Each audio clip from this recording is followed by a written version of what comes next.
Yan, naubusan kami ng semento, no? Nakaapat na patong yan. Ngayon magle-layout muna kami ng division para tumatag yun, ano, bago namin ituloy. Kasi ang pagpoporma namin ng poste ay isang pormahan na lang at isang buhusan. Kaya kung mapapansin nyo, kanina may mga abang na tubo, no? Telescope yan para wag may gera. Hindi, yan po ay abang natin yan para hindi na tayo mag-aalambre, no? Dahil masyadong malakas sa alambre.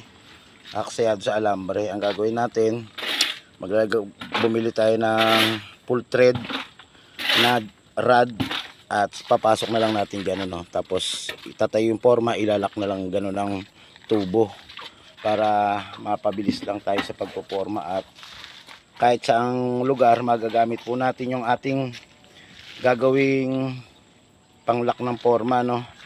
Yan po ay sariling idea at walang kopya, sariling gawa lang namin yan, sariling idea. Antayin nyo po yung pagbuo pag naasintahan na po lahat to at makita nyo kung paano namin poporma na isang pormahan lang yan.